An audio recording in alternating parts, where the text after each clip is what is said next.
My guest today is Emma Degg, Chief Executive of the Northwest Business Leadership Team. Emma is one of the most respected and credible voices in UK regional growth, industrial strategy, and business leadership. Emma's spent her career bringing together business leaders, universities, government, and civic institutions to attract investment, realise innovation, and inclusive growth across the Northwest. And with Emma preparing to step down later this year after almost a decade leading the organisation, this felt like the right moment to sit down with her to reflect on the achievements, where the UK economy is up to, and hopefully to distill some of Emma's perspectives, wisdom and insight for business leaders and civic leaders on how we get back onto the path to prosperity. Emma, a few months left before you stand down after 10 years at Northwest Business Leadership Team. How does that feel? It feels very odd at the moment. As anyone in my orbit knows, I intend to get everything I possibly can out of this next bit, so I'm not slowing down. And it's great because the business leadership team is in a really good place, doing really good things, and with a fantastic membership. So I know that I'm going to be handing it over to somebody, as I say, when that's in a good place. But actually, I'm quite excited. I'm not going to be a backseat driver because that would be dreadful. But I'm really looking forward to seeing what the next decade looks like with somebody different leading it. We were a really small team, and so it's really important to come up with new ideas and new collaborations and new partnerships and new energy. And I'm getting old, Andrew. I've done it for a decade. So it's been in the planning for a long time. And I announced it when I did to make sure that absolutely the best person is recruited. And it's going to be a very big party. You can come if you like in December when I go. But yeah, I think it'll be a big venue. In 10 years, Made Smarter, Net Zero Northwest. You started 2016 as a policy advisor and then chief exec. Well, so I was invited in to have a look at the strategy and then applied for the job. I was appointed by Jürgen Meyer, who's our chair then, who's now our life president, and I'm very excited he's coming back in December, so that will be lovely and full circle. It's been brilliant, and it's not rocket science, and you've name checked some of the public things that have made a difference, and we can talk about some of those if you like.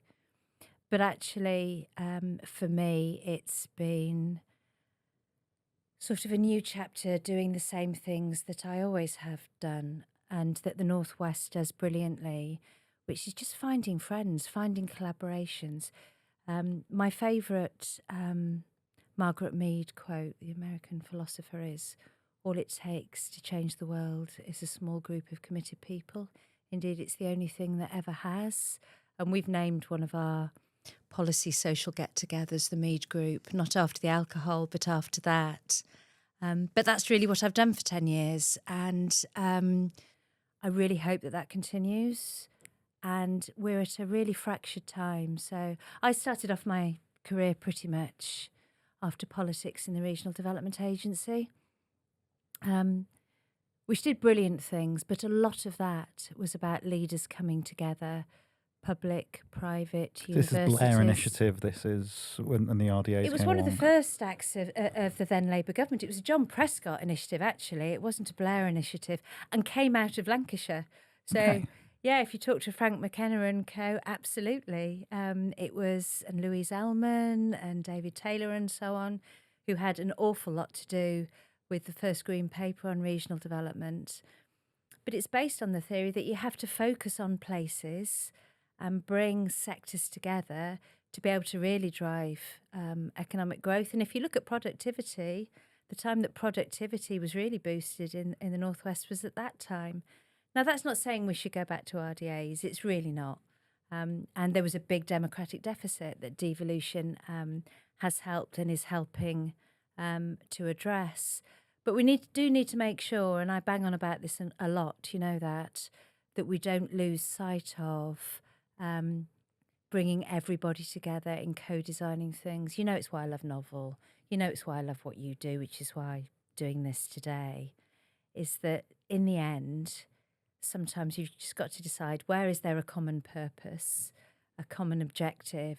Who are the people who can help make that happen? Who are the people who can help say, well, it might not happen if you don't address this, and build those networks and ecosystems? And we're in real danger of losing that for lots of reasons. So you've always sort of walked the line between you're credible and you bring in the big blue chip and the big OEM names together with local politicians, with small businesses, with the universities. They're very different audiences and very different communities. What's the secret to that success of being able to bring them together and put them around a common purpose? Do you know, we're living in a time of bad-tempered confrontation, right? And that's not new. Brexit, whatever you thought about it, and as you know, I'm a trustee of Best for Britain, so I thought something very definite about it. But set families against each other, friends against each other, you know, across the piece. And it was very bad-tempered. Then we have, you know, energy shock. Then we have COVID, which further separated everybody, right, physically, but also because we all spend so much more time online now, driven by those algorithms. We spend less time talking to people who may be a bit different to us, who do have different opinions, who are in different sectors. We've all sort of got into our own bubbles without sometimes even realising we've done it. And sometimes, let's face it, we do it for comfort as well, because it's actually quite nice just to be able to talk to people who agree with you. But it does mean we're losing sight of we've always all got more in common than we don't. And I would say the successful leaders of SMEs, of councils, of big businesses, of universities, all share many of the same leadership and personality attributes. Around our table, we've got people from vastly different sectors. And do you know what? I can absolutely guarantee every single meeting, every time we come together, there's going to be as much laughter as there is discussion. And, you know, what we share, and I know this is all sounding a bit wet, really, but actually it matters. Most people share a common desire to do good stuff, to do a great job, and actually believe in the places that they live, where their businesses are, or where their universities are, or where their children are, or where they've grown up. Populists on the left and the right will claim that it's only they that understand the so-called working person's sense of place. Actually, that sense of place is shared across the board, in my experience. And it's why when you've got a challenge, I've never found it difficult to get the right decision makers in a room to address it, because they actually want to do something purposeful. And we underestimate it. And that's what we need to get back to. And that I get really scared that we're losing. And I don't want the private sector in particular to do what, you know, might start to happen, which is to walk away from conversations about how we can deliver better places, how can we deliver better growth, how can we all work together, championing the places of the Northwest because they feel they're not being listened to, and that all they get from politicians is negative stuff about the nature of the private sector, because it's not fair. And equally, it's not fair for us to keep taking lumps out of politicians of whatever colour, largely. I might make some exceptions. But because they're also, pretty much my experience of politicians is that they go into politics because they want to make a difference. And I mean, across the piece. Now, sometimes you can lose sight of how to do that, but I think the intent, generally speaking, is the same. If you look at any party manifesto, if you look at what any business would say, what you would say, I'm guessing, tell me if I'm wrong, is pretty much what everybody wants, is for everybody in society to have the opportunity to have a good life, to have good working conditions, to be able to contribute, to have diverse, safe and secure communities, The recipe for how you get there might be different, but the intent is the same. And if we focus on that more, then, as I say, getting into sort of the sound bites that you'd have on the slickest political video, then we'll get a lot further. I think it would surprise a lot of people to find out that so many senior business leaders think that way, and they care about the communities and where their kids go to school and where their kids play, and as their kids get older, where they're going to buy houses and raise their grandchildren. I mean, that's not necessarily what political debate focuses on. And we lose sight of that when we talk about industrial strategy and when we talk about regional regeneration. It's nothing remotely new. There's nothing new about this. The Northwest was built for whatever reason, sometimes good, sometimes for, more commercial reasons, on business leaders doing that. Port Sunlight, Bridgewater, our civic buildings were actually built largely by private sector business leaders. And again, some of that is because business wants happy, healthy workforces, not just because it's the right thing to do. Though actually they all think it is the right thing to do, but because if you don't have a happy, healthy, well-rewarded workforce, you don't have a business. Yeah. In terms of, I always use the stock kind of story for me is I went to primary school and we had the old building, which was an old Victorian building that got demolished when I was at primary school, but it was a Victorian red brick primary school building.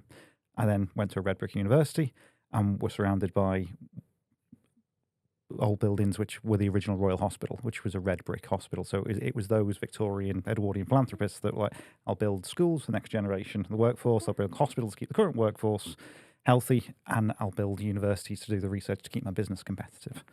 We've kind of lost that social fabric. But you see, I don't think that we have, in terms of the intent, in terms of brilliant things that are happening. And again, more recently, look at all sorts of projects and programs. The private sector are part of it, right?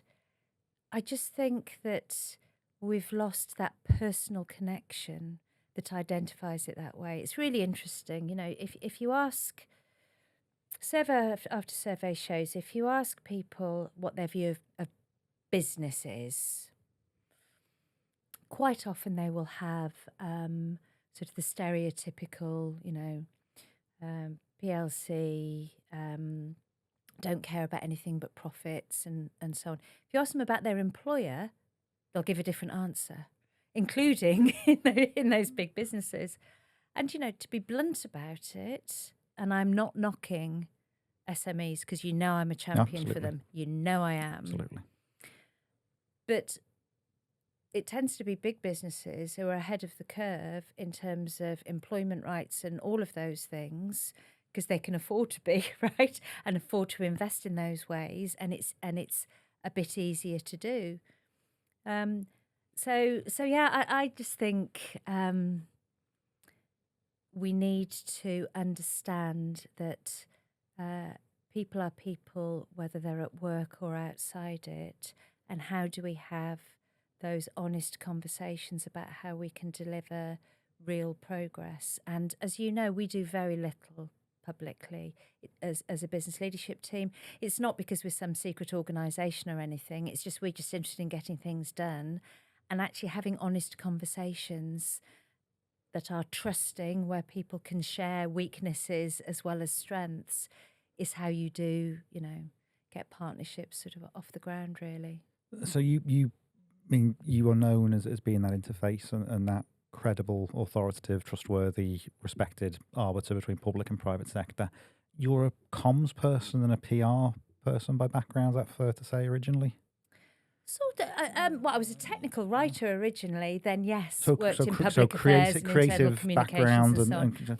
But always across the business and public sector. So always talk us through that career that journey. Oh, you promised you wouldn't ask me that, Andrew. That's just really not fair. Go on, do you want to do that one? So no. So the honest answer is, and I always hated this interview because it's that old, tell us about your career path, and you think, well, I've only ever meandered really. And principally, what drives me is I'm really, really nosy. So somebody said to me once, I'd rather dangle off a cliff edge by my fingernails than be bored, and that's possibly part of it. I'm just really, really interested in people. So when I graduated from university, I did geography. So my background's not sort of PR and things. Then I worked in politics. I was a councillor actually, and then worked in the Labour Party. And then but at the same time, I was always doing technical writing around hazard zonations and things. So I love writing, and I love all of those sorts of things. And then I passionately believed in the early 90s in regional development, actually, and the importance of places having more control over their own destinies, and that principles of subsidiarity, right? I'm a geographer, that you get the best outcomes at the closest to the people and economies that you're choosing to impact upon. So I worked at the Regional Development Agency for 5 years, and loved that. Got to know the Northwest very well. Then worked in local government, same sort of spaces, and then to the business leadership team. So I'm jack of all trades and master of none. So when you say I'm a voice of authority, I'm really not. What I am is a sponge. And the authority all comes from the business leaders who are in my membership, from the leaders I get to work with, from people like you, and the work that you do, where there's real expertise and an understanding of really how to do things, really what the coalface is like. I just love that. And it's introducing people together across those groups. So, as I say, I am not an authoritative voice. What I am is I have the opportunity, when I choose to do so, to amplify the voice of others. And do you know what? It's really difficult to speak truth to power. So having somebody who can do that sort of one step removed is also hugely helpful, isn't it? So I remember the first time I met you, I don't know if you remember this, was in Daresbury Canteen, probably 10 years ago. And Lynn, I've always known you. And Lynn sent me to talk to you about the LCR4 project that we were doing. Yeah. And it struck me then is you pause, you listen, you absorb, and then I got a very clear set of advice stroke instructions about what would work and what wouldn't work, and we took that away. Sorry. And no, but that's it's the quality of time, it's the quality of interaction. And I often wonder how much you prep for a meeting and how much you've kind of anticipated what people are going to tell you, what the ask is, or what the problem is, and how much you're doing on the fly. But every interaction I have with you, I come away with 3 or 4 kind of, she's right on that. That's a complete different way to look at the frame. That is the person I need to speak to. That is the action I need to follow through. Is there a lot of kind of prep goes into those interactions, or is it just that constant nexus in your head of advice and speaking to people? So before we started this, we were talking about honesty, right? So I'll give you an honest answer. So I work very hard, and I'm very curious. So, and I read a lot. So yes, I prep. I say to, I'm really blessed to mentor some people. I always try to be mentoring a former mentee, at least one at any one time. And I say anybody who looks like they do stuff on the fly and actually think it's good, they don't do it on the fly. Whether it's speaking or being at a meeting or chairing something, you never do it on the fly. Having said that, I've been absorbing stuff for 30 odd years about how you get things done. And so some of it is, I've got an awful lot of muscle memory from getting things right, getting things wrong before, seeing how partnerships work, seeing how influence can be effective. And I suspect what I'd have said to you then, and I can't remember the conversation. I remember the sensation I'm also menopausal, afterwards. so there's just no chance that I'm going to remember 10 years back. But is the person that you need to influence is very rarely the person who has that job title or the most senior decision maker. It's the person actually who understands and will get it, and you can do through other routes and networks. So it comes with experience. Also, I hope I didn't give you instructions, because that'd be awful. But I also really passionately believe, and I say this too, Be honest always, because you're wasting somebody's time if you're honest about and say, and I will have said, it's only my view, but I don't think that will work, because it's really easy to tell people what they want to know and then go away and you'll feel really good and I've done my job. That's not actually no use to you. And I think that's the other thing, people can be frightened of giving a really honest response. And I say to the people in my networks all of the time, please remember a quick no is much, much better than a maybe and then a long no, and people going away and doing loads of work and building up projects around something that actually you're not going to do. And it's much kinder and more useful. So I hope if I'm anything, I'm honest. Possibly to a fault. Honest and helpful, that's the things like, I mean, Made Smarter, Net Zero Northwest, were they the sorts of initiatives that Northwest Business Leadership Team was doing before you started, or was that kind of a function and a capability that you've developed over the last 10 years? Because you've incubated or you've germinated a lot of really, really good ideas that have gone on to be quite high impact. So the business leadership team is coming up to, I think, 37 years old, and I've been here for 10, right? So it's been here for a long time before. And the reason... XICI guy, was it, that started it? I get that wrong. It was an initiative between a group of business leaders. It was actually a CBI, Business and the Community Joint Initiative. Right, okay. Small group of business leaders coming together, deciding that actually they wanted to be in a network, not to lobby for themselves, but to try and make an impact. If you think back to that time on, This is the end of wasn't in a great Thatcher. place. Wasn't in a great place.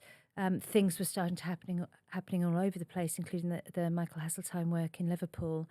But that actually the private sector needed to step up. We talked about history before, right? So it's that role actually that Northern leaders have always done in terms of, well, how can we work together and harness our expertise and experience and our businesses. The public-private message that Burnham and Rotherham are kind of specialised in.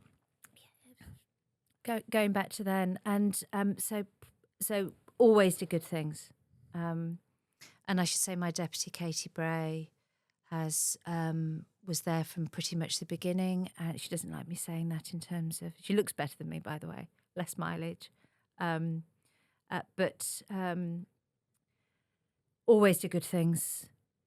And at the heart of it is the thing that is probably less interesting to you today. But it's a really, really lonely place being a business leader. Yeah. If you're a CEO or a Northwest lead or whatever, then actually... you know your peers, but you don't necessarily want to share everything with them. You certainly don't want to share, worries or concerns, particularly with your staff. That's not your job. Your job is to do something different. So a big part of it has always been a group and a space where leaders can talk to each other, putting egos and everything at the door and sharing best practice. It was hugely important during COVID. We were meeting once a week online and really high attendance and the ability to be able to share problem solving then. So that's always been at the core. And I think what probably has changed, and my Jürgen Meyer, now chair of Great British Energy, brilliant industrialist, brilliant proponent of responsible business. So Jürgen was ex-Siemens CEO, wasn't he? It was still Siemens at that time, brilliant guy. But Jürgen, when he became chair, had introduced a lot of really valuable thought leadership and policy work that had been done. But sort of when I became chief executive, the question for me was kind of a bit, so what?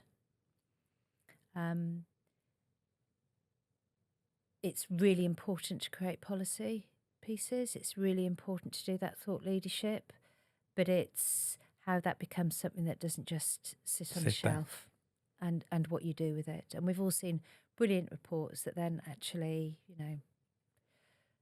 things don't happen with. So the way that question I always ask myself is, okay, so you can have an interesting conversation about all sorts of things, and there are really interesting people around the table, and we have really interesting people who work with us and come and talk to us. But what's the so what?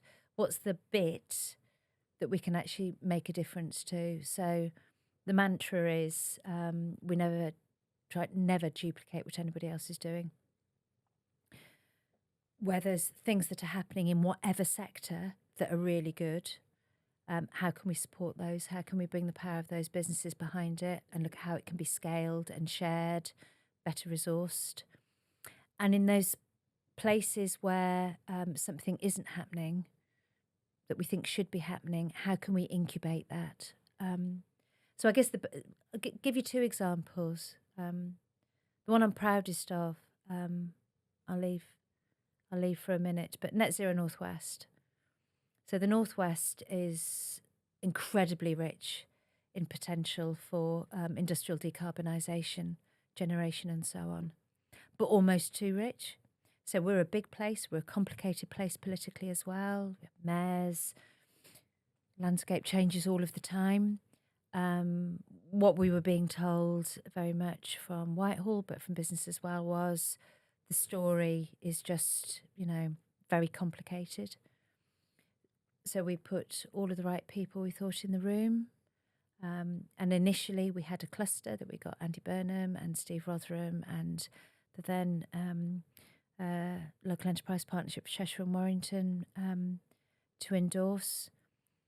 And then that's done a whole series of things over time and is now funded by its own private sector membership, has representatives from across the Northwest who sit on it.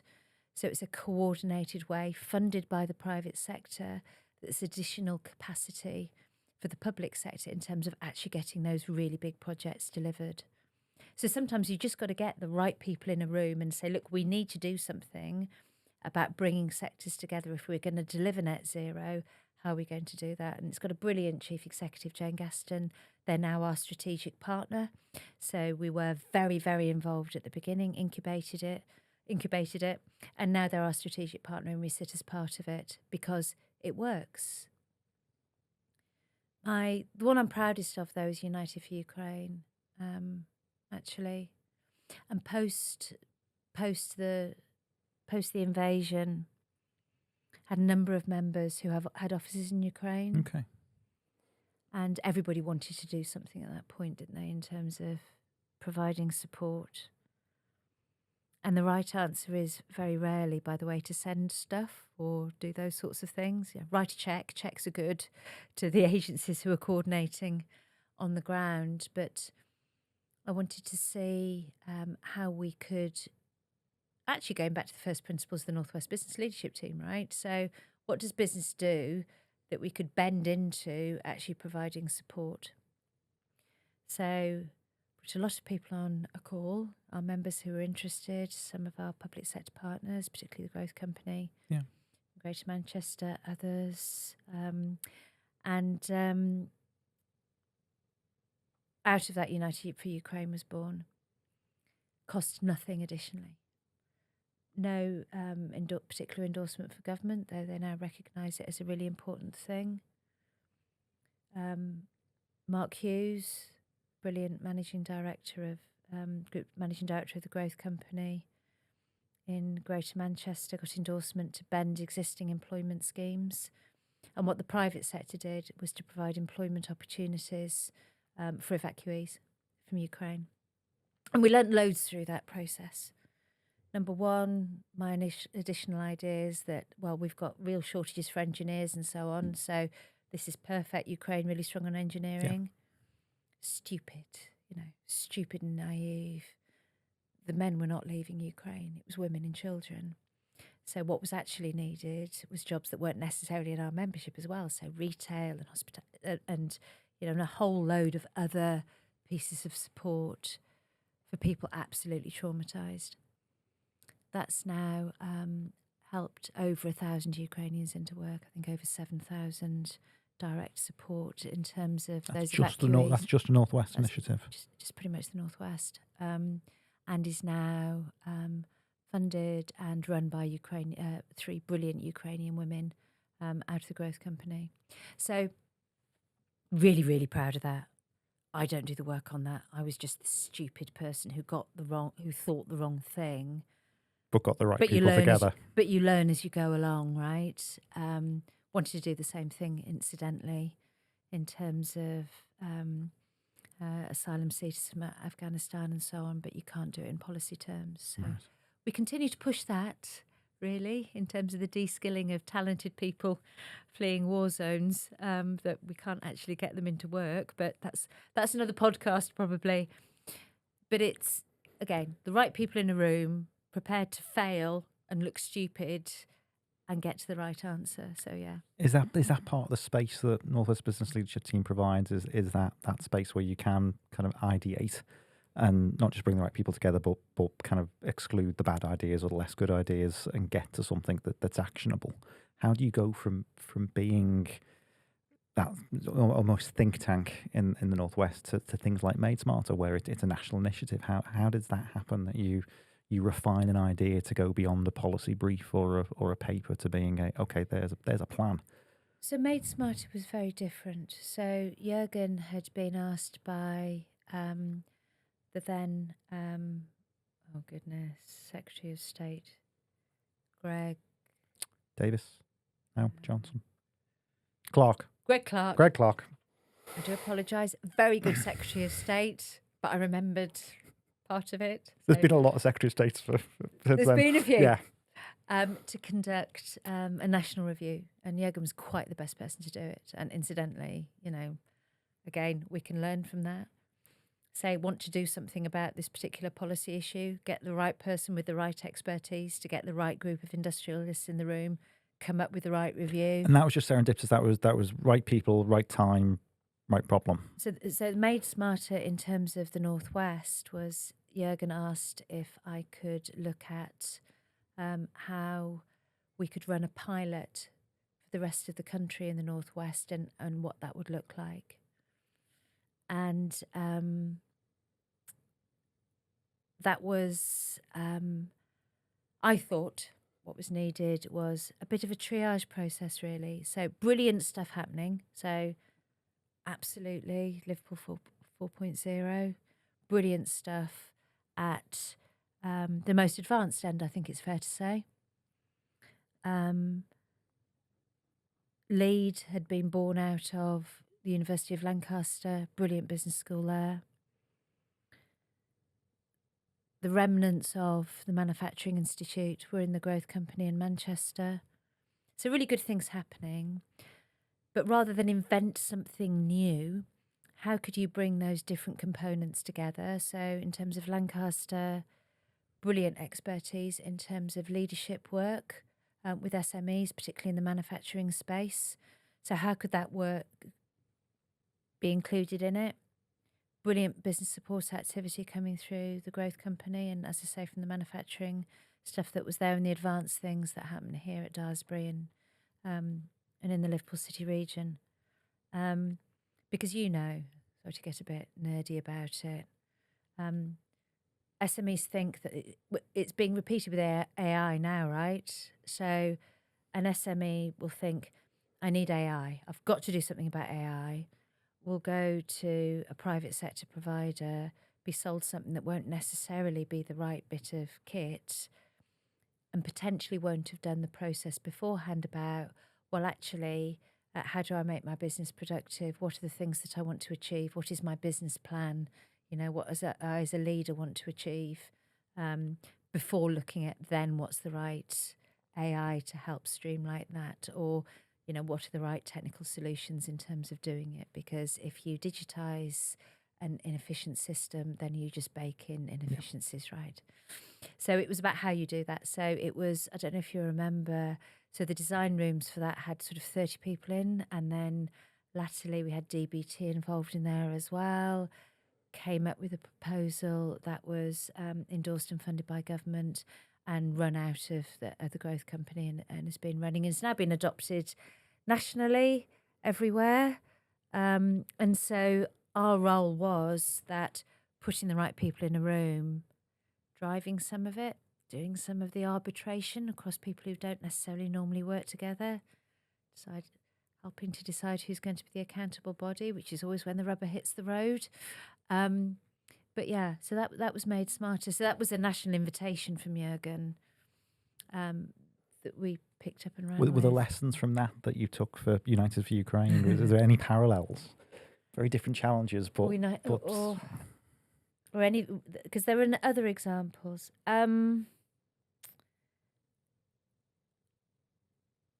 It's not a lesson, and I think Made Smarter has been an enormous success, but it is, and I don't know how, and this is going to be the really interesting thing when we have further devolution, right? Is I believe, I know, certainly the existing mayors are completely committed to working together across boundaries where it makes sense to do so. Because these sorts of initiatives don't really respect, from a business and commercial point of view, don't really respect lines on a map. And if you're trying to do it that way, actually, they'll be less effective, right? And there's really important assets across the Northwest that you want to fold into anything that you're doing. How we crack the governance so you have a proper first among equals is something different, and how we have the structures that will enable implementation to happen without becoming inefficient and just having to duplicate something everywhere, I think is going to be the task. So if you look at the big assets and that we have, so if you look at cyber, for example, that's in curves across the Northwest. That to really and there's brilliant work being done, and the Northwest Cyber Security Cluster is absolutely a brilliant example of that. A lot of the clusters that are coming out of here, right, the space and defence one as well, brilliant. Make UK Defence are our partner of choice actually on that sort of stuff, because they know where the businesses are in a really granular way, and they don't sit in one place. So how do you get that scale at the same time as respecting devolution of place and local growth plans? And that's not being cracked now. I know the Northern Arc is looking at that. There's some work going on at the moment, but I'm not sure that it will happen through policy. I think it will happen through rooms and as actually being prepared, and political leaders as well being prepared to stand back from things sometimes and say, look, just deliver what works. That's interesting. What worked from the NWDA that would apply to devolution? They're very different kind of creatures, but it is, I think sometimes people look back at the NWDA and kind of consign it to history, but there was some good stuff in there, and it are the lessons there that devolved authorities can adopt. Look, there wasn't just some good stuff. There was lots and lots of good stuff. Again, you can see it in the data. You can see it in the legacy things that happened. When I say that, the challenge back would always be, yes, but it had a lot of money. But so actually that is one lesson, 420 million a year is way budget. in excess of anything, even if you add everything up for the whole of the Northwest now. So if government's serious about investing, it needs to invest. I think you have more autonomy than actually, certainly in the early stages of devolution, our elected mayoralties have had, in terms of government, Whitehall departments having to let go. That's interesting. So to be able to make decisions about what was going to work. I think the regional strategies which brought together skills, innovation, business, the environment, and all of those things in one place, but built from the bottom up, was really important. I think what's forgotten sometimes is that when the RDAs were abolished, what went with them was all of the collateral around them as well. So there was a fantastic Northwest Science Council, if you think about, and there are some still, the Automotive Alliance, that continue, but with less resource, with less heft.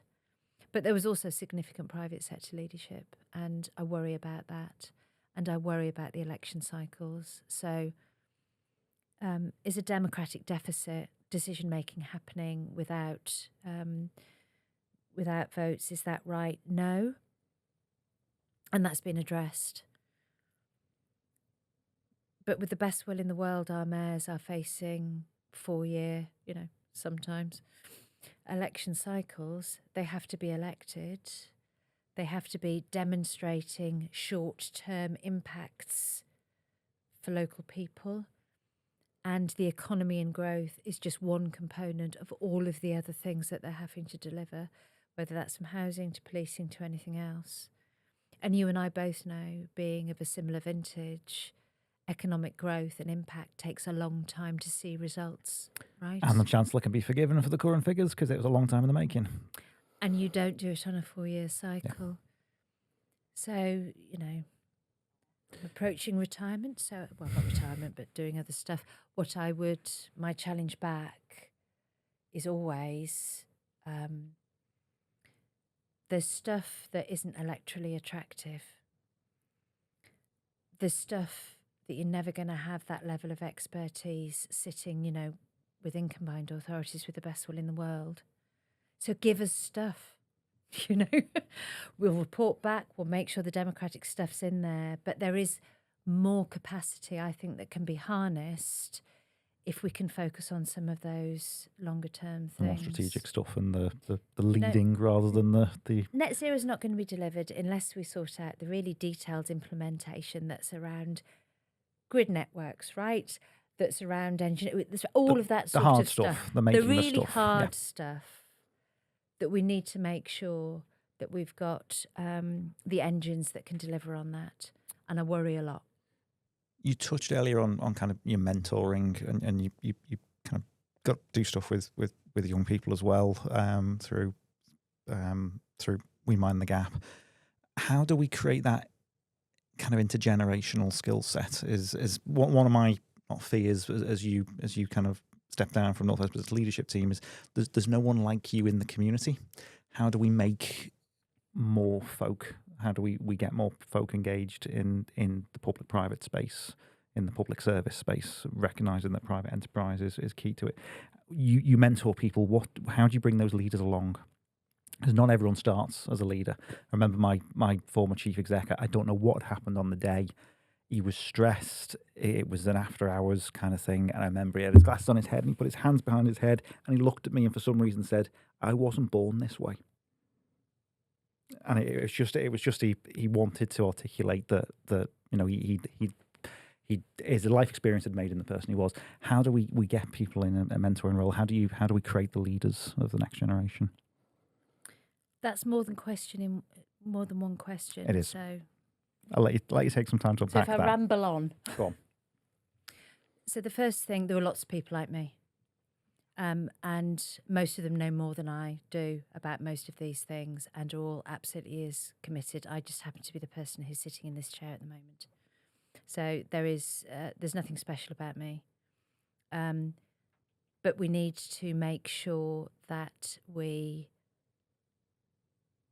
encourage those behaviours, bring people forward.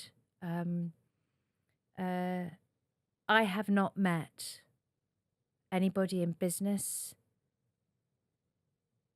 universities, public life, local government, who doesn't want to do the right thing. I haven't met anybody, honestly.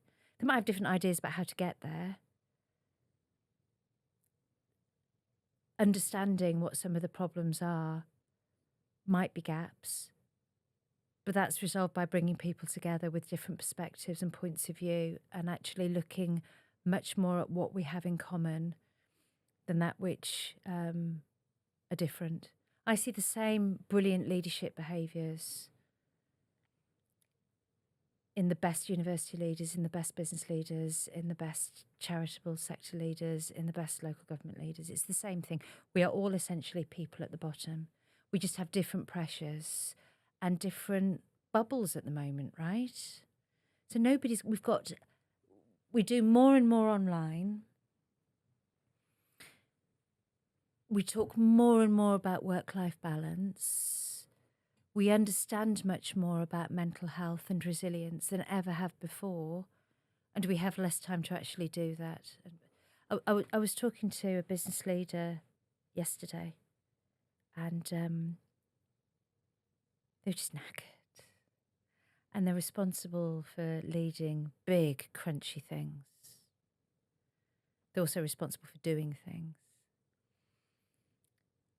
And we were talking about, I said my son Tom ran the half marathon at the weekend, and he's working in the corporate sector now. And the principles are exactly the same. You can't run a half marathon if you haven't rested before it and after it. That's what athletes do, right? And if you're a leader at any level, and we'll talk about at any level in a minute as well, then you have to be able, and we have to give people the time and space actually to do that resting and reevaluating and thinking and reflecting and having the time not to just talk about transactional things with their teams, but to talk about, ideas and visions and culture and all of those other things. And that's getting harder and harder and harder. And the space it is hardest in is the public sector at the moment. We need to look after our civil servants. We need to look after local government. We need to look after our leaders at all levels, because it's really, really hard. And tired people who are under huge pressure make mistakes and display the wrong behaviours. Now, that's easy to diagnose. It's really, really difficult to figure out how to do it. But I think as a community, we need to start doing so. And that also lies at the heart of the North West Business Leadership Team, really. How do we create a bit of oxygen for leaders to sit back and think, actually, what is it that I want to achieve? I worry loads about young people. We are seeing really significant drops in graduate recruitment. These are young people, actually, who we said we were never going to let down, by the way. Do you remember in COVID? We said we need you to isolate for the good of everybody, but we will make it up to you. Those are young people who still lost a lot of the opportunities just to become, fully rounded adult human beings. Make mistakes, do stupid things outside. To do stupid stuff, to do the end of GCSEs, prom, to do that after A-levels or whatever you're supposed to call that now, to go to your first year and actually mix and get sweaty. I mean, I'm not advocating, by the way, for inappropriate behaviours, but, all of that stuff. Yeah. So you were talking about your boss who said, I didn't used to be like that. And that's part of who, and he's still like that. He's just forgotten bits of it. But part of who you are is all of that experience of working in teams. And that's not necessarily, university or school or apprenticeship projects. That's just working. That's just working, right? Or waitressing or doing whatever it is. And those same young people are graduating in a really, really, really tough environment. And we didn't put the resourcing, and this isn't making a political point because no government did, that we promised. And there was a government review, by the way, about how much was needed actually to put those things back to those young people who'd lost it. And we didn't do it. And so if there's anything I really, really want us to see us focusing on, it's how we talk about how we can put some of those opportunities and experiences back for those young people, and we don't have that lost generation, and push for, well, okay, how do we? And I don't know the answer to this. How do we make sure that those employment opportunities are there? And some of that will be a role for business, not to take short-term cost reductions, but to actually understand that pipeline that there's now will be the managers of the future. We're going to have a bubble in the pipeline if we don't. That's worth touching on, your bubble analogy. I really like your bubble in the pipe analogy. Well, we saw it happen, right? Where were some of our most acute shortages over the last sort of 3-4 years that continues? It's managers with project management experience, right? 6-7 years in. And a lot of that, I think the stats bear it out, was because, for completely understandable reasons, right? So I'm not this isn't a criticism of anybody. It's just something that's happened that we need to address. Horrific economic uncertainty after 2007, and recruitment stopped. Because you look after recruitment stopped. So there's a bubble in the system that then 6-7 years down the line, there's a gap there, right? So I think we're in the process of repeating that. And we're in the process of repeating that at the time when we know we are going to need... That's about the point that productivity growth dropped off as well, isn't it? Well, it's because capital investment slowed as well. Everything, because if you're a business, and again, it's why I don't criticise business for this, and it's why government shouldn't now, frankly, is if you're facing increasing costs at a time of economic uncertainty, and you couldn't get a more perfect storm than we've had, then you sit on cash. Because that's the responsible thing for you to do. You know, you're not responsible if you just carry on doing what you were intending to do anyway. But, you know, it's not that stuff is being cancelled. It's not the investments are being cancelled, but it's slower. It's more cautious. We've got a whole load more uncertainty in the system right now when we sit here, right? What's going to be happening over the next 2-3 months? So everything will stop, and that includes recruitment and those other things. So there's something about how we keep going, but there's also something about how we address something that has happened that we know for those young people, there's a justice point in this, but also there's a complete economic point as well in terms of those are the young people who are going to be needing to be managing creative AI and interrogating things, and the engineers that we're going to be wanting to be managing projects and processes and so on. We know that the skills that we have here in the Northwest are one of our biggest selling points for investment. Well, how do we make sure those young people have the opportunities? But as I say, for me, it's also a moral thing. It just is. It's just not right. And to be honest, for you and I, our children will be fine because we identify what those gaps are. We encourage them to be doing the things that are going to get them there, whether that's volunteering opportunities or anything else. But what are we doing for the young people who don't have that cultural capital too? So I don't mean to sound all evangelical about it, but it's because I am a bit. It's important, and it's something that comes up with pretty much everyone we speak to, as far as business owners, business leaders goes, is that sense of civic responsibility. Legacy is too kind of melodramatic, but that responsibility to who come next. I think you touched on it, it's the patterning behaviours bit. It's giving people the opportunity to fail, but also putting them in a physical space with role models. There's so much of my behaviour I didn't realise at the time. I'm now displaying behaviours I saw when I was 20 from other leaders, from other managers. And that for me is the part of the mentoring bit that you guys do so well, or that you do so well, is it's just seeing how you present yourself, seeing how you turn up, seeing how you speak, seeing how you consider problems is worth a lot to people. That's one of the rungs on the ladder we can help with. And I think it's, we know how to do all this stuff. And it's really not very complicated. And anybody who's ever done anything, and it doesn't matter if it's being involved in a community centre, right? It doesn't matter if it's delivering a high value project. It doesn't matter, if it's running a school or teaching. We know what gets people to perform and deliver and be happy, and that's trust. That's treating people well. That's being vulnerable where it's appropriate. That's remembering always. And I've made the mistake in the past. I've made some horrific mistakes in my career at different times, which no, I'm not going to talk to you about. But they've always come from when you're so focused on a task that you forget about the people, always. And it's why I will challenge business leaders back when they moan about the public sector in terms of just understanding the context, looking at, how little capacity there is there to deliver really complicated things. And the constraints of the system and the environment. And the constraints of the system and the environment. And I will challenge politicians back who are populist on the left or on the right, who play into those tropes about business being bad unless they're forced to do the right thing by politicians, because it's just nearly always not true.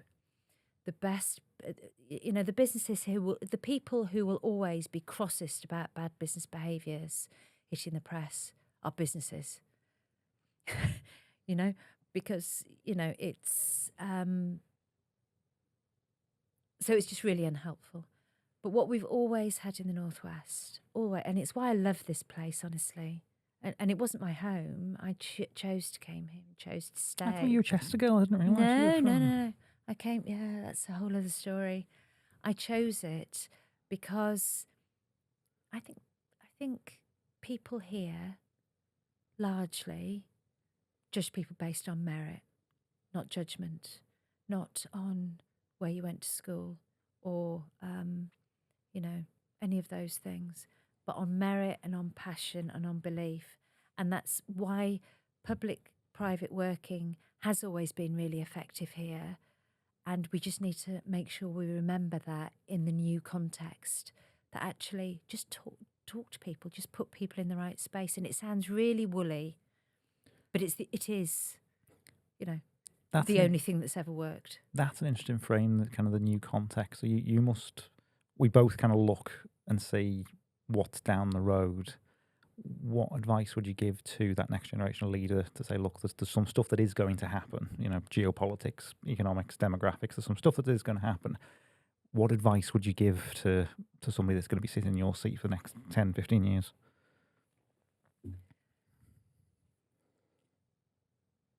So I think the first thing, and I challenge myself about this a bit, because I talk about being in permacrisis, right? I found out that, and I've looked back and pretty much, so I became CEO just after Brexit.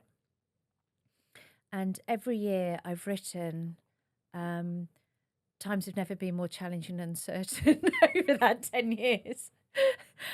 So you get to the point where you think, well, actually, times aren't uncertain. We can just bank on uncertainty, right? And then I look back before then, actually, so for the first 20 years of my career. And you can find a crisis in pretty much every year that there was for the previous 20 years as well. And so I think it's, number one, hang on to the other thing. The other thing that always works is asset-based development, right? You focus on your assets, you focus on the positive, you can build anything around that. And there's loads of positives at the moment. So there is all this madness swirling around. But look at business confidence in the Northwest. Up until recently, we are outperforming the rest of the country. Now, it would be an awful lot better if that other stuff wasn't happening. So I'm not Pollyanna. And there's lots of people who are having a shocking time at the moment. So I'm not trying to suggest that, everything's rosy, but there are always positives. There's always things that you can find to build upon. Number two, you're a leader at whatever point you are at your career.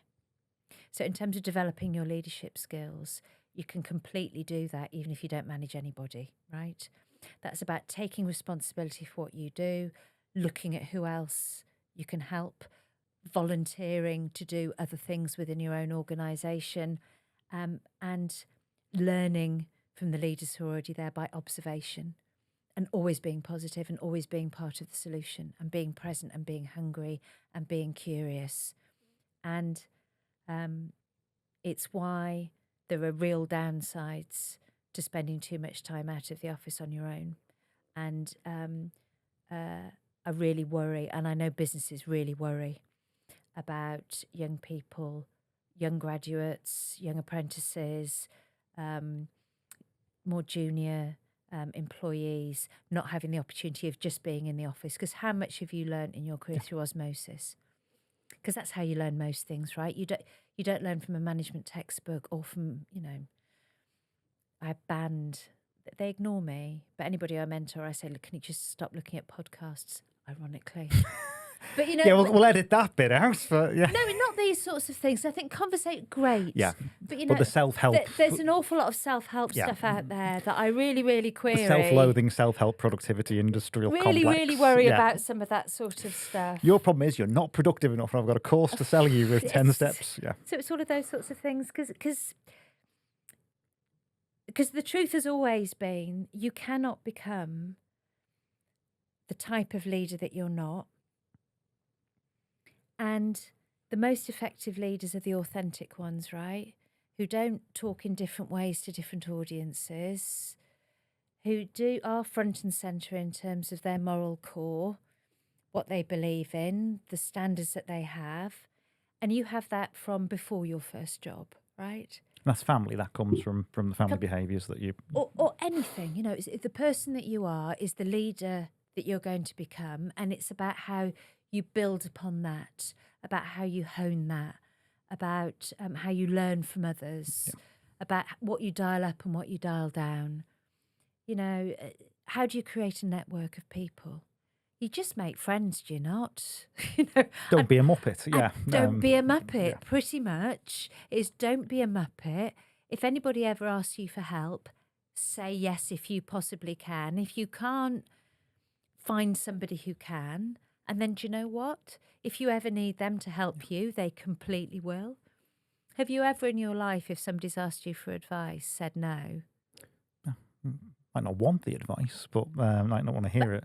My grandmother's take on it was, if you can give somebody something that costs you nothing, then that's just good karma. That's just, God will thank you for it. But it's not good karma, and it's you know, do it because it's the right thing to do. Obviously do it because it's the right thing to do. But also do it because that's your currency.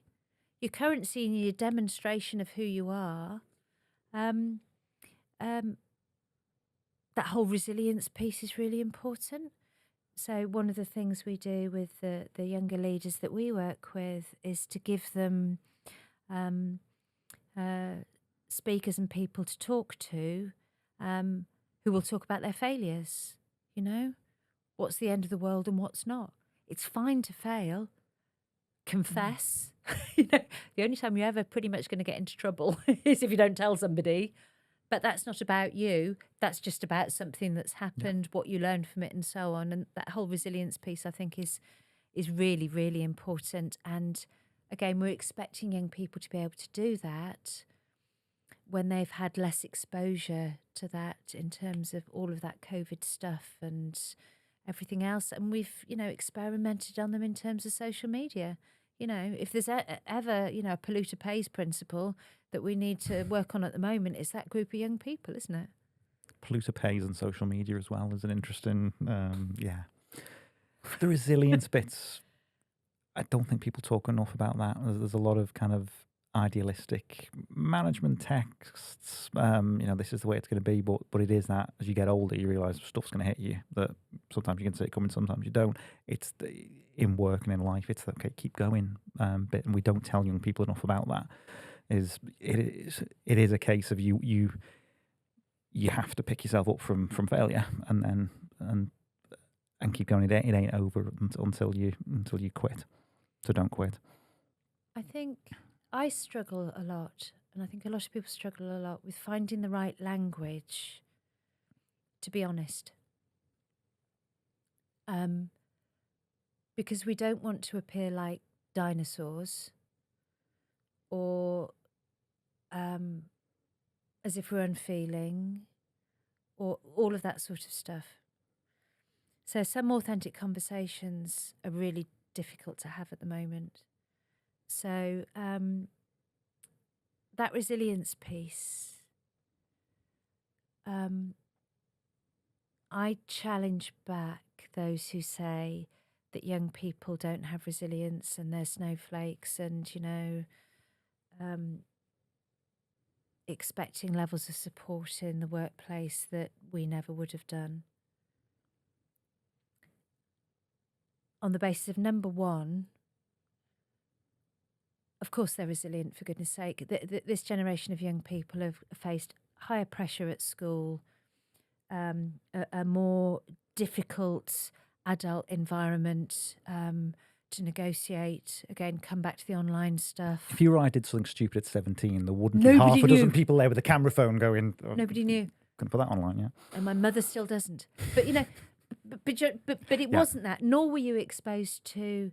I mean, I can't imagine. I just can't honestly imagine how I would have felt if I put a photograph of myself on a notice board. I don't mean naked or anything, Andrew. Nobody needs to imagine that. But just a photograph of myself, and then was looking at how many people liked it or didn't like it, and people would write nasty comments underneath.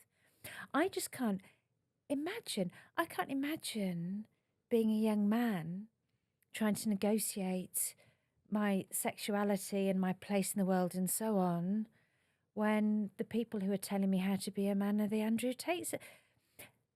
And the fact that young people now aren't, it is a testament to their resilience. I can't imagine. So I think young people are resilient, but I think we do need to support them by being honest. And some of that is,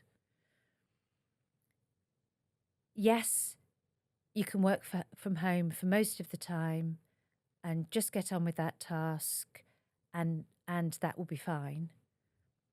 You're not going to progress in your career unless you're in the office more, unless you're doing stuff outside work as well, unless you are volunteering to go over and above, unless you are building your networks. It's all of that sort of stuff, right? Which is a tough conversation to have. Which is, because that makes you sound like, oh, well, you think you've just got to be tied to your desk all of the time, Grandma. Well, it's just not. If you want to choose to do that, then I honour your choice, and that's great. If you want to be progressing and doing different things, and frankly, building a better life for yourself, then there are different things that you're going to have to do as well. It is about saying that absolutely respect that mental health is an important issue that was insufficiently understood, during our careers earlier. Always regulated with booze, fags. And whatever, if you need, I miss those days. And if you're going to have healthy workplaces, will provide and should provide the appropriate support for that, the appropriate understanding, and so on. But everybody gets sad sometimes. Everybody has bad stuff that happens sometimes. And sometimes quite the best thing that you can do for your own mental health is to go to work and just keep going. And, I've got really recent experience of this, right? And I've had it various times. And I lost my husband, as you know, just under 2 years ago. And do you know what? It wasn't just that I've got a brilliant network and my employers and the business leaders and it was just amazing, the support that I had. And some of it, I mean, I lost count of the number of people off to go and do my shopping that I point out, well, they didn't even do their own shopping, so that probably wasn't going to be that helpful, but I appreciated it. But honestly, genuine people turning up that I will remember for the rest of my life and will always turn up for them. But I knew them through work, right? I knew them from actually doing some of these projects that we've talked about, because that's how you do develop that real richness and wealth of relationships. But work was also a place that I could be and have been able to be me, where I'm not widow or, and so on, but I can just, focus on something that's really interesting and diverting and, and you get to the end of the day and you won't have felt like doing it, but you feel a whole lot better afterwards. So I'm not saying that's the answer for everybody. I promise I'm not. But there is something in saying, just try it, just push yourself a bit. No, it's frightening. You've had all sorts of experiences that anybody would end up with anxiety. But sometimes the best thing to do is to do that. And so in terms of looking after that generation, it's as important that we're honest as kind, and actually they're probably the same thing. I worry that it's the longer with... We're sounding like we should be over a garden fence. Yeah, but, it is important. It is with kind of national insurance, AI... general kind of downturn. It is the longer people are out of the game, those young people, they're not getting those behaviours, they're not patterning those behaviours, they're not getting the opportunities. It is you're risking lost generations. That there's more urgency needed. But also, this isn't just about skill shortage, right? It's not an act of charity. Where's our future innovation going to come from? different perspectives, young people who've had those experiences. That's a whole untapped resource that we can put into the mix as well. Yeah. It's why we've doubled down on our work around our Black and Asian future leaders, especially in our female. They're having a horrible time at the moment. What we think is, unpleasant national debate that we can choose not to put the news on, that's where they're living. That's where their workplaces are. If we don't strive to continue to support them, then they're going to be a missing piece of our leadership mix. You've got quite a strong female and Black and Asian kind of representation within North West Business Leadership Team, haven't you?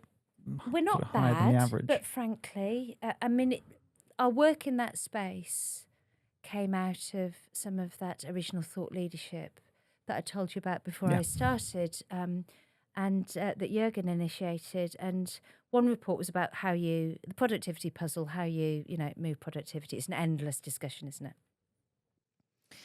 And one of the actions in there was that whole piece about, if you want to drive up productivity, you need more diverse C-suites, right? You need different people sitting and different perspectives around the table. And we started off, and again, it was, well, what can you do? Rather than coming up with some big strategy or campaign or anything, what can we do to make ourselves better? So the Rising Stars and Diversity Drivers grew out of that. So we ask every one of our members to name a woman who should be doing their job in 5 to 10 years. And we've had 76 of those so far over the last few years. And more latterly, post the murder of George Floyd, when we decided not to black out our logo because that was just purpose washing, but to look at what we could do. The very brilliant Sharon Amusu, brilliant Black business leader, agreed to join us in membership and help us lead that work. And so they also now name a Black and an Asian future business leader, and they each get a mentor who's a business leader from a different sector. They form a network, and we bring other people in, and it works because we know it's actually sponsorship. Sponsorship works. Telling people you believe in them, and it also works in reverse. So probably the thing, I know this because they tell us that many of our businesses leaders like most about the business leadership team is that mentoring work, because the opportunity to learn from somebody who's at an earlier stage in their career, who's got a very different perspective, actually gives them huge value as well. And there's also nothing nicer than feeling like you've helped somebody, is there? Nothing nicer. So, and that costs nothing. But it's having a huge impact, and we've talked about this before. If you believe that 75% of our productivity gap is due to the quality of leadership and management we have in the UK, then anything you can do to improve that is far more cost effective than many big infrastructure schemes that are also very important, but you can also do this more quickly. And we have to have more diverse and inclusive leadership. And I can give you the stats, the McKinsey, all of that, but it just makes sense, right?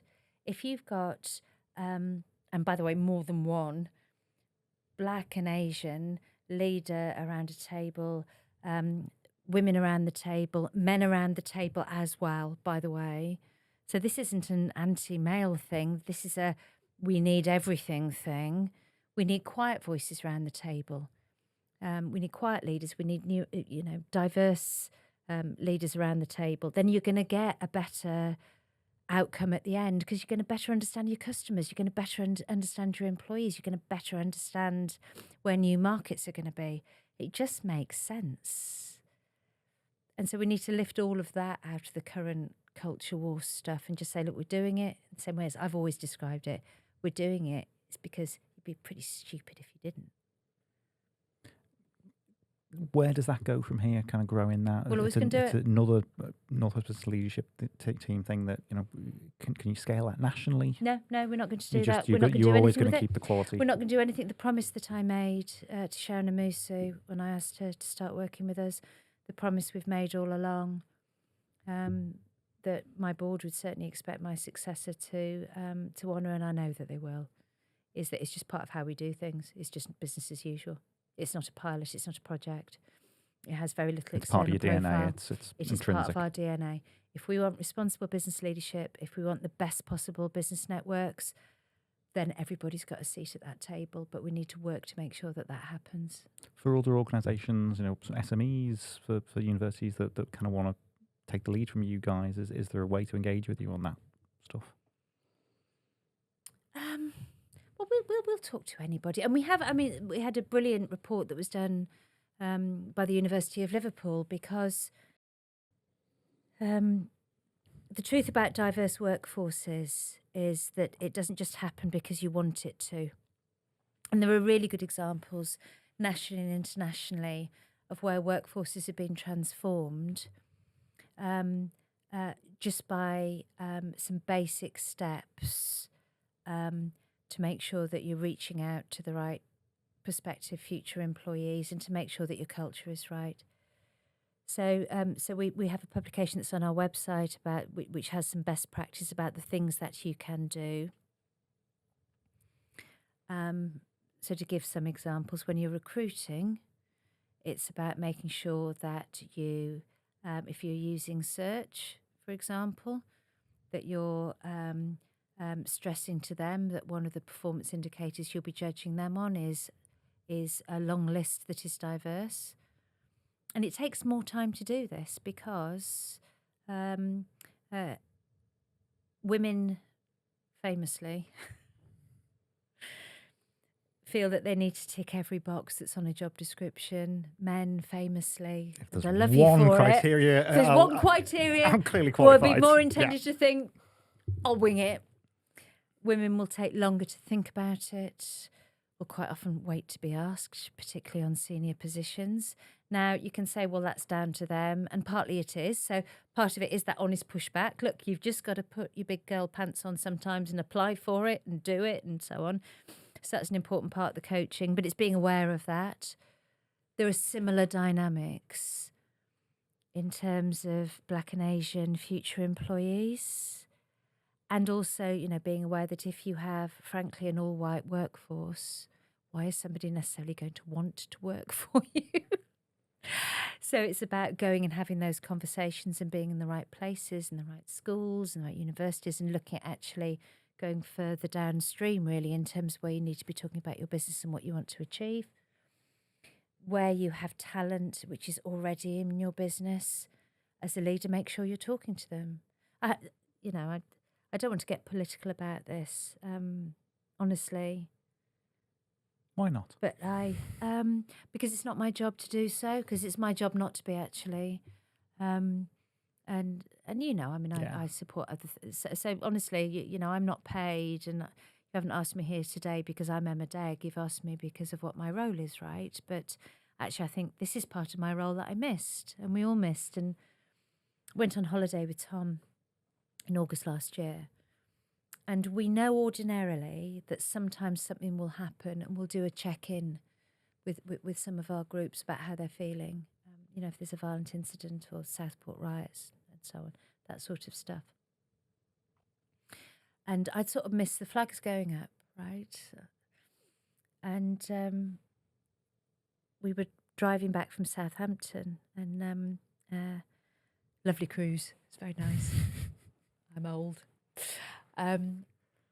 Disney cruise or No. One of my members loves Disney cruises, and I understand that they're lovely, but it was lovely. Anyway, and saw the flags going up, and flags have gone up, and we kind of talked to ourselves in the office, and we pride ourselves on trying to, have our fingers on the pulse and things. It was like, should we say anything about this? Oh no, it's just ludicrous. It's just, and there'd been that funny joke going around. It was the Women's Rugby Union World Cup, wasn't it? And saying, and it took somebody phoning me and talking to me about it for us to put our diversity driver groups on a call to realise about the deep personal impact that it has had on them in terms of this happening on the streets that they live, in terms of thinking, well, maybe everybody feels like that, and nobody talking to them about it. including employers, because you just miss it, right? But actually making them feel unsafe.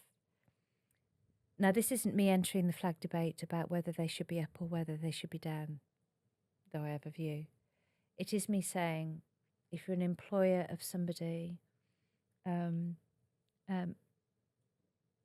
is going to be experiencing those things, then it is your responsibility to ask them, go and talk to them, just have a chat. And in terms of bringing them on through the organisation, where you see talent, take it as your personal responsibility to do that sponsorship piece.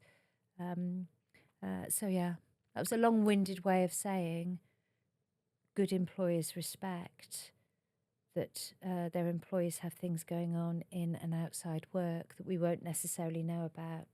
A different lived experience. And a different lived experience, right. So yeah.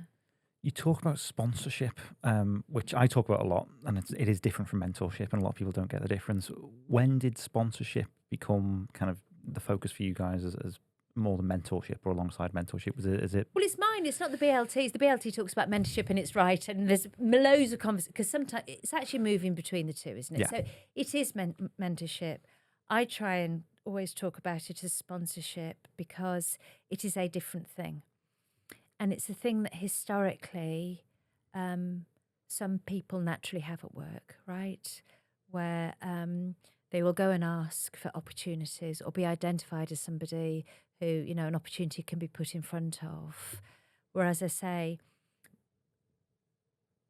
more diverse groups and women will not tend to naturally have somebody who is a sponsor or naturally go and ask. So this is about making sure they have somebody to do that. And it is that challenge thing. It's not how are you doing, you're all right. It's why haven't you done this?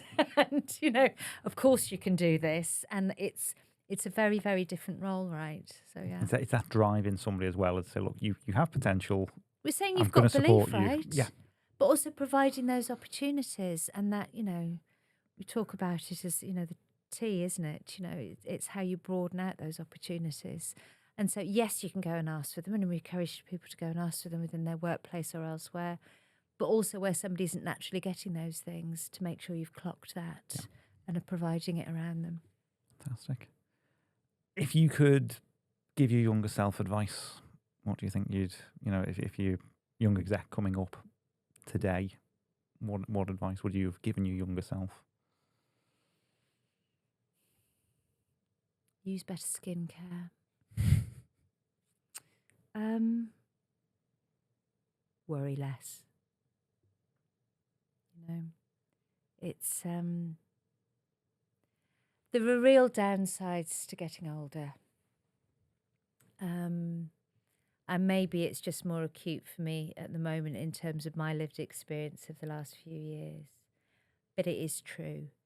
Everything passes. So if you're going through a really difficult time, it will pass. This isn't forever, whether that's in work or at home. I think the second thing I'd say is sometimes it really isn't you, it is them. So put everything you can into work. You know, there's that whole thing, isn't it, which I think is a bit naff, really. You know, find something you love and you'll never work another day. You know, which is, you know. But actually, there's always something you can find in that you love in any job. You know, I love being a chambermaid. I worked in a laundrette for a while as well. I loved that. It was brilliant. I've done all sorts of things, sort of pre-career. But you can always find something you love. There's an insight to what you're going to do when you step down. I would. You know. Anyway, buy a laundrette. Yeah. Honestly, brilliant places. If you want to get to know how to work with people, how to meet people from all sorts of different places, then absolutely. I'd probably learn as much there as in any other job, honestly. I've got visions now of a load of chief execs sabotaging their washing machine so they can all get together at Emma's laundrette. No, I just think, and you must know this, right? It's true. So what I'd say to younger self is, whatever you're doing, that's going to shape the leader of the future. Whatever it is, however seemingly mundane or dull or whatever else, do it to the best of your possible ability. Make that the most excellent service wash that anybody has ever done. And that's what lifts you mentally, right? That's what makes everything okay. But if you are unhappy and you're doing all of that, then step off and find something else, because you will be okay. The leadership culture and post-COVID, has it progressed? Has it regressed for people coming up?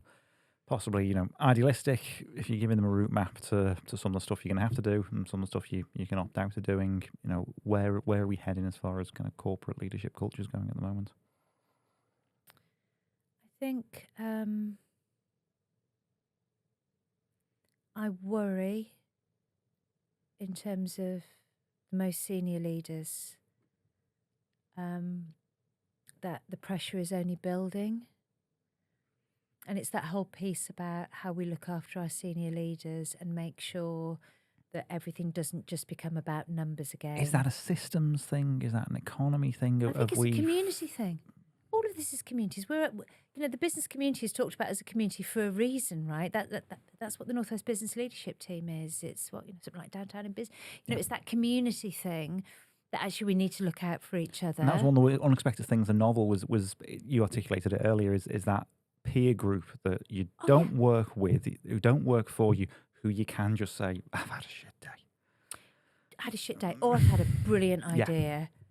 And people will say, that's a brilliant idea and this is how you can do it. Or, no, it's not, and this is why it's not. And when we're talking about grand strategy and sector development and clusters and all of that stuff, it's really easy to forget. As I say, the only thing that's ever made a difference, communities of interest, leaders looking after each other, encouraging each other, supporting each other, but also managers and people managers at all levels recognising that they have a responsibility to the next generation coming through to be present in the office, bluntly, to be giving them those coaching opportunities, not to be seeing that as, tasks that are being done that are being, ticked off fine and they're doing great, but actually how are those young people being developed within the workplace as well? All of this is behaviours, right? And behaviour, and you can't legislate for that. You can't do a charter for that. You can't have a pilot for that. All you can have is communities who teach each other, support each other, and make sure that that's being cascaded up and down within businesses. And the career development bit, sort of going out for drinks and the networking. Oh, no, completely. So again, I worry about that.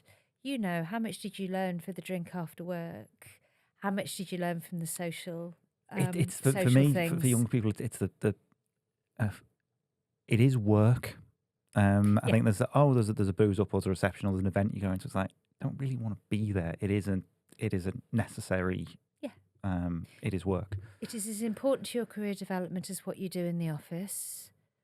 And yes, again, I worry very much that my observation is it tends to be younger women with children who are doing the school run and are doing, who are opting out of those social opportunities out of work because they're going home to another job and potentially their partners or husbands aren't doing that. Just might be just my inkling. But actually for career development, that's really, really important. And that's not saying you have to do it all, but it is saying that you have to be serious about it. And if you don't want to do it, that's fine. But those opportunities won't come. So just be aware that you're making. Is there any way around that, given all the technology we've got? No, it is still. I honestly don't think there's. I think it's really important actually that we don't make it all about alcohol, by the way, for reasons, for all sorts of reasons, not least those employees who will be excluded if it is all about alcohol. So I think it needs to be a range of things, and I think employers do need to be really aware of that if you're creating social spaces that are only that, then it's a limited group in your workforce who are potentially going to be accessing it. I think employers do need to be saying to people who aren't, look, you really need to do this, and this is part of the job, and make sure that they're aware of it. But the truth is, you can't undo how many thousand years of human evolution with a 4, 5, 6 year moving online experiment. In the end, we get to know each other. Have we got to know each other? We've met online, but that's not how we've got to know each other. We've got to know each other through coffees Yep. or having a drink or being in a social space or, talking about anything other than the job. But it's that I would trust you that you'll make the appropriate edits on this. And you trust me that I will respect you. That's how. There is no technological answer to that. And by the way, the tech companies know it, which was why they were some of the first back in the office, right? If you could do that innovation and creative and team co-creation piece online, then they would have done it and closed the offices because they'd have made a lot more money, right? Yeah. So, and again, it's not pulling the ladder up behind you. So you might be a manager who doesn't need to be in the office with a nice house and a garden and so on, but you know that those people that you are managing will benefit so much from being in the same space and listening to you on the phone, right? Listening to you on a Teams call.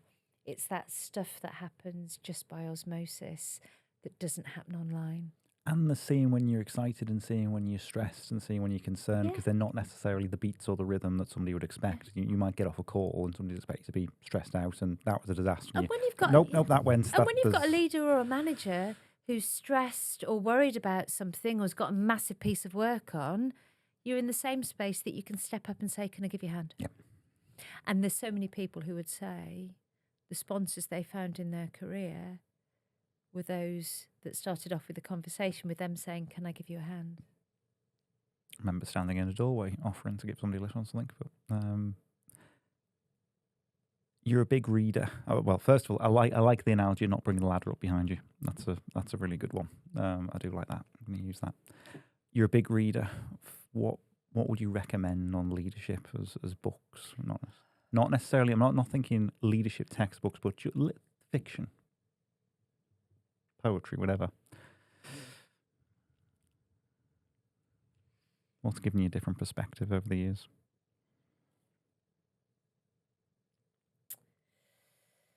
Oh, so okay. So I have read leadership textbooks, and I'll take bits and pieces out of them. Again, I worry about the whole leadership podcast thing and leadership bit because I think sometimes it overcomplicates things and it makes particularly young people feel that they have to adopt a particular model. And it frequently focuses on the outliers as well. It's the extremely successful ones are the extremes. It's that sort of stuff. So I'll choose two, both a bit odd probably, and both very much context specific. So the first is I read after I lost Martin, and it's by Sheryl Sandberg, and it's called Plan B. And it's co-written with somebody else. And she'd lost her husband at about 45, I think, suddenly, left with small children. She was already at Facebook, and it was before the recent stuff came out as well. But it was very useful for anybody, I think, who's dealt with trauma or grief, or when something bad happens in life. And it can be, it doesn't have to be as, catastrophic as losing a partner. But how you can keep going, how you can get to a plan B, how you can find positivity, but also how in the workplace, which is why I think it's particularly useful, you can support people who are going through those things and who've been in that position in terms of dealing with the elephant in the room. And so I found that hugely valuable. And so, okay, I'll be honest and authentic, I'm a Christian. So for me, actually, there's an awful lot of leadership that comes from scripture as well. And actually, if you look at a great deal of management stuff and a great deal of CBT and all sorts of things, some of it comes back from that. So you can be of any faith and none. And I'm probably quite unusual in that. But essentially the principles of if you can help somebody, you do. You need to be true to know what your core is, what matters to you, and what's important, and focusing on making a positive impact wherever you can. I would say that it's probably not an answer you were expecting. No, that's why that's the insight. That's the brilliance. As you're now kind of in the finishing the year, heading up to December, as you step down from Northwest Business Leadership Team, what are you reflecting on? What lessons are you learning about handing the reins over, or stepping aside after being so long in an organisation? It's a big chapter. Obviously, lots of exciting new stuff ahead of you, but it's almost like moving house, I guess. Yeah. So I consider myself really lucky that I'll be very sad to leave. So I think that's a good thing, right? So it's completely the right thing. I will do other interesting things. I've worked forever, and so it would be quite nice being able to choose different things. But I am sad. So I think leaving before either you desperately want to go or anybody desperately wants you to go. And I don't think I'm at that place with membership yet. I see as a privilege. I think in any chapter in your life, really, it's important to properly reflect on it, really, and celebrate the good stuff, and learn from the things that didn't go so well. And in the end, have a really good party at the end. I think a wake is important, actually, for a job as well. So you are invited. You're all invited. So you'll be hiring the convention centre for this party, given all the people. But I am. Well, nobody might want to come. We'll be there. Maybe they've all been kidding me all this time. But I am proud. But I'm proud. Rightfully so. I'm proud of the people I've got to know and work with. And I've had a laugh every day, honestly. Yeah. And it's a fantastic team you've built there and will continue.